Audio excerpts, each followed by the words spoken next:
Alex Miller, case I press with Modestas Bukauskas, who returns to action. Bukauskas. Almost, Don't worry. Almost. almost got it. Almost got it.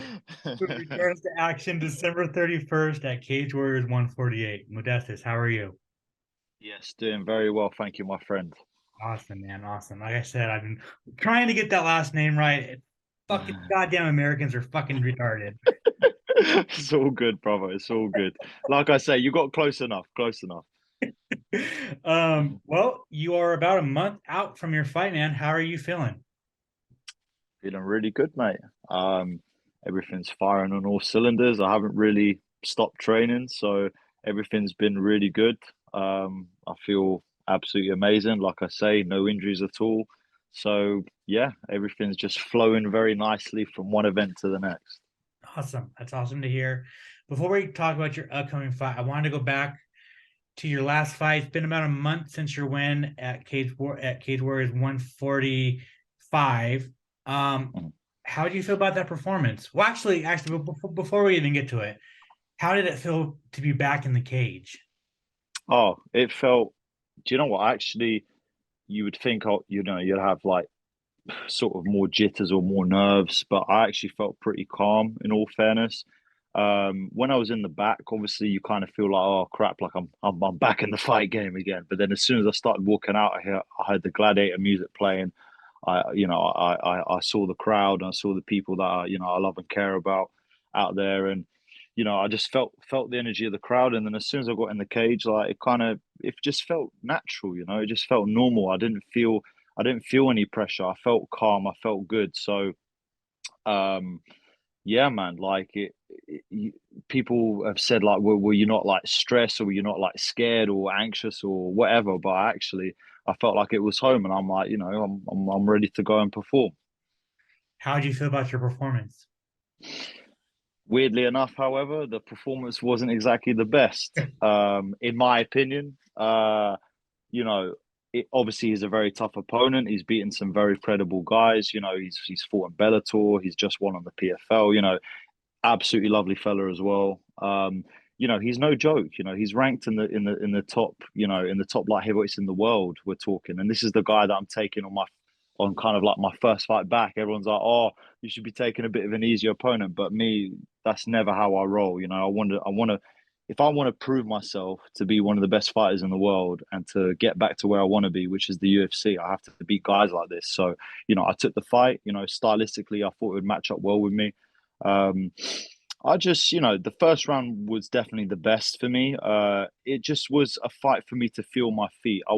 As I watched it back, I was slightly out of range on certain occasions. And yeah, I just kind of, because it's your first fight, you really wanted to get the win. You didn't take any risks. And that's kind of how I fought that fight. I fought it I won without taking the most amount of damage, if you will. I needed to get my feet back in there, land my shots, go in against a high level opponent and get the win. That was the most important thing. And I got the win. However, it was not by no means my best performance in terms of putting on my more flamboyant moves or anything like that. But we got the win. So, I was happy that we got the job done. That was the main thing. Awesome. Thanks for sharing that. I did want to talk about the injury a little bit because I haven't talked to you a whole bunch about it. What was the official injury? Yeah. So I'll explain it as well. I've mentioned it now on podcasts as well. But so 10 weeks prior to and I've actually got the MRI from both before the Khalil fight and then obviously after. So prior to the Khalil fight, I took an MRI about 10 weeks out from that fight. Um, this injury actually dates back to 2019. So and I know other fighters deal with these things, so I understand this is just part and parcel of the game. But so 3 weeks prior to my title defense in 2019 against Nasilia, I had torn 50% of my ACL without realizing it.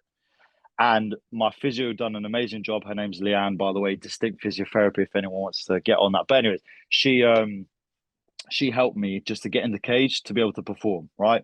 So my whole UFC career was with half an ACL on my left leg, basically. Because of the strength in my knee and the doctors that had worked with me and with the UFC, they saw, oh wow, like the actual formation around your knee is keeping everything solid, so everything's all good. As you know, I had really bad bursitis in my left knee prior to my UFC debut, and then everything was all good. And then 10 weeks before the Khalil fight, I had like a bit of a wrestling transition, and then so essentially the ACL had then torn to 75% torn. It was the way they described it is it was hanging on the end of it on its last legs basically. And I torn both meniscuses in the left knee also. So I had a complex tear, which apparently you can't fit. I had one side of the meniscus where they could fix it by stitching it, and one where you couldn't, where they'd literally just have to take it out. Obviously, the event was so big for me. I thought initially it was going to be in London. Obviously, it got moved to Vegas last minute due to COVID.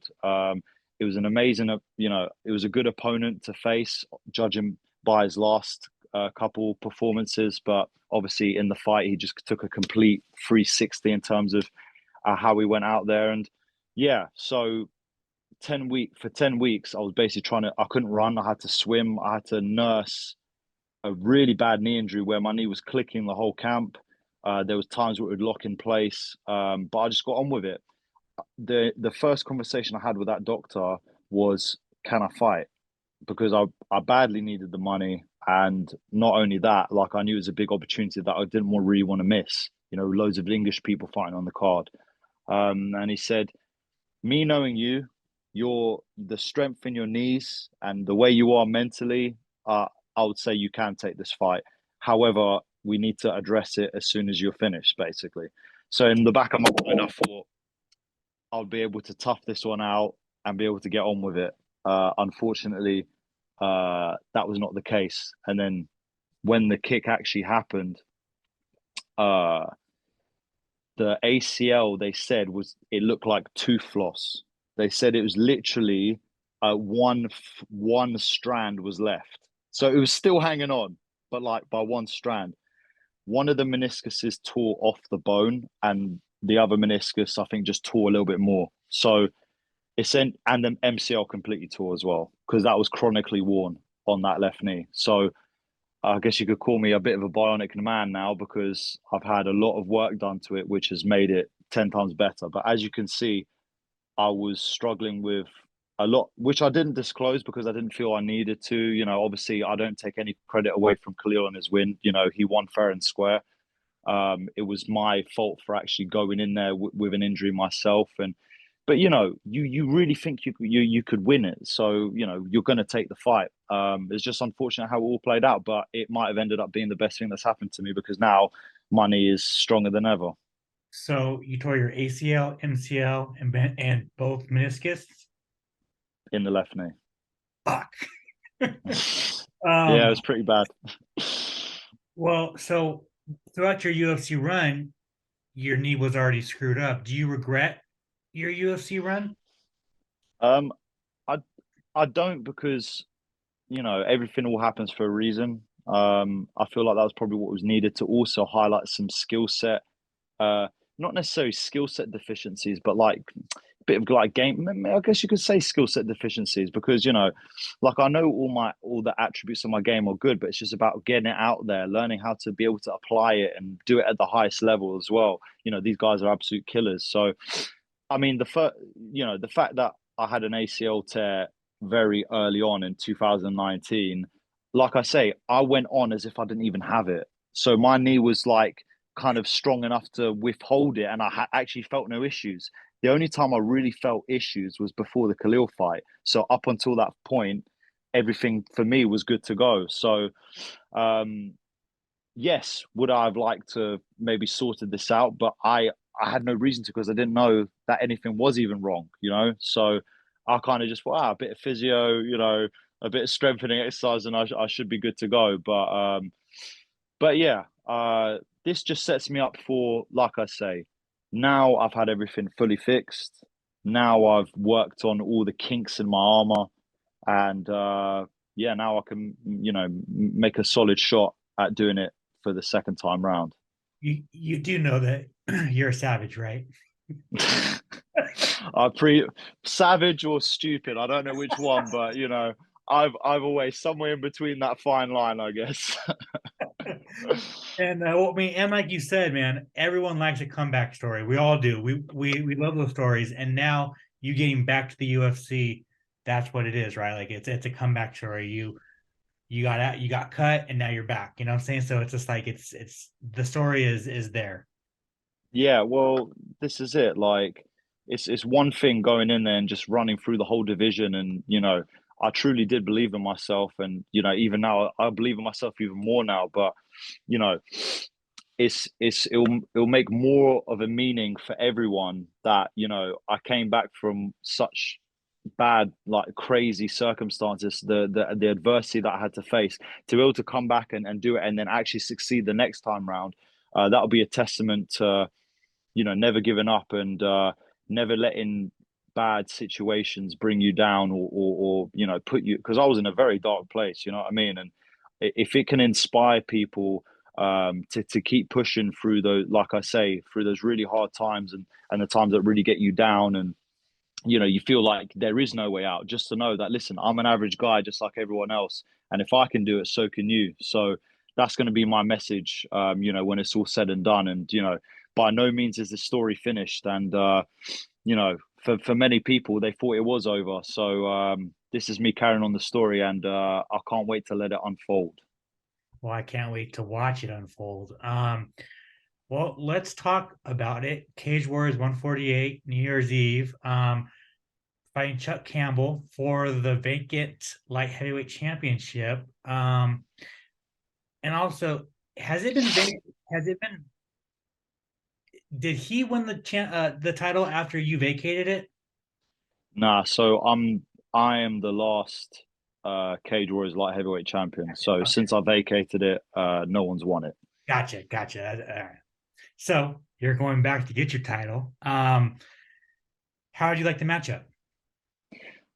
Listen, this guy, he's dangerous, He's got he's very explosive. I know he's played Division 1 football. So he's very athletic. Within the short space of time that he's been training, he's managed to accumulate, a lot of skill in a very short space of time. He uses his athleticism, his range, and his length to his advantage, which you've seen in his previous fights. He's good at his get ups. But I think I match really well with him. Not only on the, it's weird to think that I'm much younger than him, but I've got way more experience. But I think the experience with fighting very high level competition, the experience of fighting all different styles, and having to adapt and now learn from my mistakes, and build on those things, I'm going to have a massive advantage in this fight. By you know he has his dangerous attributes, but I have more attributes that are dangerous. I'm equally as explosive. I'm equally as strong. I have more skill sets than he does, and I'm going to go in there and absolutely take it to him. This is this is a chance for me to make history. I don't think anyone's ever vacated the belt and then won it back a second time round. So not only is it a chance for me to make history, but do it with a massive statement. And yeah, he's good, but I'm better, and I'm going to show that on December 31st. You're fighting Chuck Campbell, but you're also going up against AKA one of the best gyms in the United States. Are you excited about that? Oh yeah, 100%. It's my chance to put myself back in the limelight a little bit. But obviously, at the end of the day, you can train with amazing guys, and by all means, that's going to help you, like, improve and up your game. But at the end of the day, you're going in the cage, not your team. There's Leon Edwards training out of, everyone thinks, oh, just a small gym in Birmingham, but next thing you know, he's pound for pound headshot dead. Do you know what I mean? So at the end of the day, I don't think, I think it does play an influence, and, helps you build your skill set, but it's all down to you on the night. Um, like, I've trained in so many different. I feel like the training here in the UK is absolutely amazing. So for me, yeah, it's great, because look, it puts more eyes on you. It puts more eyes on your fight. You got people that are going to be talking. after this one because a guy from AKA, this is our guy fighting for the belt, you know. So yeah, I mean it's very exciting for me, and I can't wait to show these American boys what's up. Awesome. Awesome. Well, at the end of the day, December 31st, how do you become a two-time Cage Warrior champion? I'm gonna finish him. I always say that I will go and get the finish, but I feel I will get the finish. I'm gonna go to knock him out. I'm gonna go to knock him out. This has to be spectacular. This is gonna be nothing short of spectacular. This is my time. I've worked so damn hard to get to this point, and I'm not gonna let him take it away from me. So that is the energy that I'm going into in this fight. I love it, man. And finally, obviously I know and everyone knows that you want to get back to the UFC, but like, do you in the back of your mind, now that there's a PFL Europe, like does that kind of play like you can go get $1 million if you want? Like, does that kind of play in the back of your mind? Um, there's, I've had, a couple of offers on the table before I signed with Cage Warriors, and I mean, I feel like there's unfinished business with the UFC. You know, um, it did feel like home, like the way that they treated me. It was amazing. Being part of that whole UFC family was amazing to me, and I really want to get back there. I will never shut out these other offers because anything could change, anything could happen. There may be certain circumstances, and like I say, I'll be completely open to that. It is, it's no question that obviously I want to go back to the UFC. That is my number one. But of course, I will never shut out any of the other offers because there may be potentially certain things. But for me, it's all about the UFC. So I've got to go and get this win on December 31st, and then yeah, this is it. This is how things happen. This is how the future pans out. You just got to do your job. The opportunities arise. So all I got to do is go and do my job, and then things will happen. I love it, man. I love it. Awesome. Modestas, thank you so much for your time. I really appreciate it. If you want to plug your social media, plug any sponsors you might have, and if you want to thank anybody, the floor is yours. Right. So social media, Instagram, MODYB24. I'm trying to get a change actually, but for some reason they're not changing it for me. But for right now, it is that MODYB24. Twitter is at Baltic Gladiator.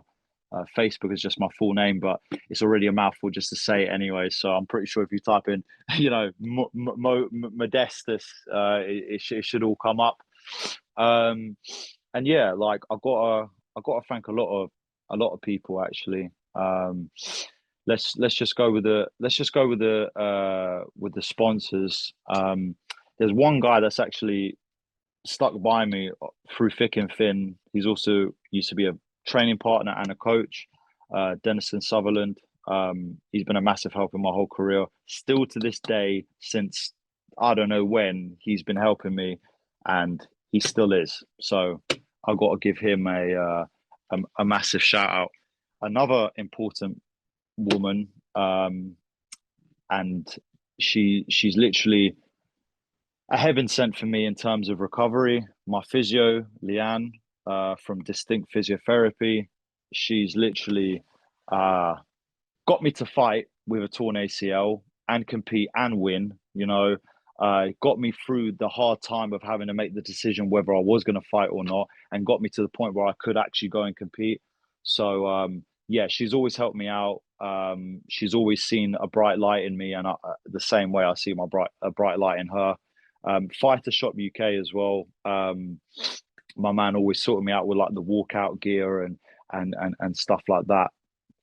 I've got to also thank Paul Burgess and Azam Jaffrey. They helped to cover my medicals. Also Sheetal and Jit, they also helped to cover my medicals, which are now going to be used obviously for this fight as well.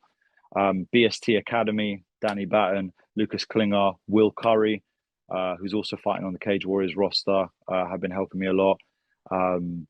We've got Pure Jiu Jitsu, Aria Estefanmez, really good grappler. We got Prometheus Wrestling. So yeah, like I've got a massive staple of people, friends, family, and of course my dad. Without absolutely no question with that one. Got me through everything, got me to get to where my skill set is, and he continues to be. Our relationship keeps getting stronger, and yeah, we're gonna go and get these amazing performances. All the team. I'm sorry if I haven't mentioned everyone. Obviously, it's quite a lot, but as you can see, I've got a massive stable and support of people that are helping me, taking care of me, and making sure um, that I can achieve at the highest level. One thing is for sure, we are going to win this fight and we're going to get back to the UFC. This is just destiny. And I'm looking forward to it, man. I just can't wait to go out there and put on an absolutely amazing performance for everyone, for myself, make it go down in the history books. Yeah, it's going to be a good night.